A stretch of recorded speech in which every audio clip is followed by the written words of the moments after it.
My name is Sarah Olson and I teach at Schoolcraft College. I've been doing that since 1999. I've been interested in art as far back as I can remember. My mother went to University of Michigan School of Art to study art and architecture, and then she worked with Alden B. Dow Architecture, and he designed our house. And so from the very beginning of my life, I just remember a lot of beautiful open spaces and the example of my mother. I'm a painter and I work with acrylic paint, but I also enjoy mixed media, and I will try other media as well because it's just a matter of applying the elements and principles of design and drawing. If you understand those very well, then it's adaptable to any media. But primarily I'm a painter. I would describe my style of painting as being infused with energy and rhythm, rather than saying I'm an abstract expressionist. I know the title of my show was Abstract Figuration, but I wanted to convey that I work at both ends of the spectrum, and I don't devote myself to one or the other. It's more a matter of what I want to express in my art. I look at my work as a body of work, and so it's not necessarily that I determine to myself that I am going to create a new painting. That does happen sometimes, but so often I pick up a painting that I left alone for a month or a year, and then it speaks to me. So it's more like cooking. I start with a basic ingredient, and maybe I like it, maybe I don't like the way it's going, and so I keep adding elements to it until it's expressing what I want it to express. I do have definite ideas, but I'm not always sure how to realize them right away, so sometimes it takes time for a work to come to fruition. So often people will look at something and say, well, how long did that take you?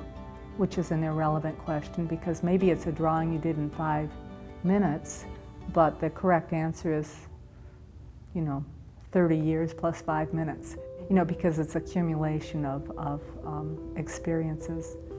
And also in terms of looking at something and then the comment from somebody who wouldn't be an artist and who may not have had that experience, they say that must have taken a lot of patience. Well, patience is part of it, but once you're immersed in the act of creativity, the time just flies right by, and it wasn't like you were being tortured for every minute of the creation, looking at your watch and saying, is it time to finish yet? No, usually the time flies by and you can't believe that it's 2 a.m. in the morning and that you've got that maybe you should go to bed so you can wake up and go to work in the morning. Typically how I work is I don't usually do a piece start to finish and go, okay, all done. I usually set it aside and want to see how I feel about it maybe in a couple of weeks or a month. So I have several works going on at the same time. And anything in my studio is subject to change. Once I sell it and it leaves, then usually not. I think most of my work is one of a kind. I think it's kind of a mistake to think you can stamp things out. And that's what I call the hidden agenda of, how much money can you make at it. I just don't look at my art that way. And usually when you look at a body of work, what you're going to see is commonalities among the piece where you can get a sense that the same artist did the work, but the difference between art and craft is that craft has a predicted outcome, a set outcome, maybe with a little bit of variation. Whereas art, there is definitely craft involved in art. You definitely need the skills, but the way I work is I'll have a destination, but also be willing to take side trips along the way. I really don't have a favorite piece per se, because I consider it all part of a family or a body of work in a continuum. But having said that, I would like to mention a couple of pieces. I'm currently excited about the Heartbeats On, which is a commission that I did for Schoolcraft College's 50th anniversary, and that currently is on display, or it's actually permanently installed at the Vistatech building. And it's reflective of my friendships and experiences that I've had with the wonderful faculty and students, and they come from all walks of life and different backgrounds. This is the message I read during the unveiling of Schoolcraft College, The Heartbeats On, and I read it in front of an audience.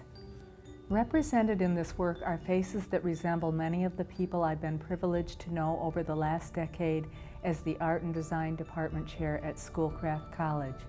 It would have been an overwhelming task to paint each and every person who has made an important impact on the Schoolcraft community, so I have attempted to represent the essence of the community in the expressions of the 8 imaginary individuals.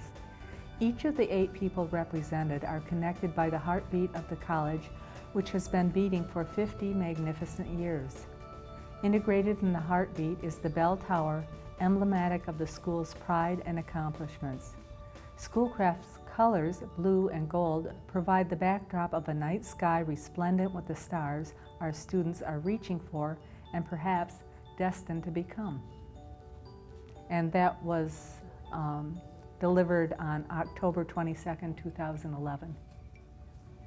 So I'm excited about that work because I think it reflects my feeling of Schoolcraft College.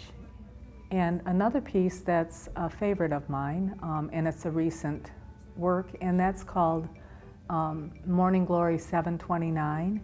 And that's reflective of my interest in the continuum of something that's microscopic to macroscopic. So I illustrate the Morning Glory seed magnified 729 times under a scanning electron microscope, and then I also show a macro view of the flower itself, of the bloom itself. The most important influence in my art, well, it would be all the artists who came before me and all the people I know, just life experiences. Artists don't work in a vacuum, and artists, including myself, of course, are always gathering reference from wherever they can gather it, whether it's from nature or whether it's from being inspired by another artist.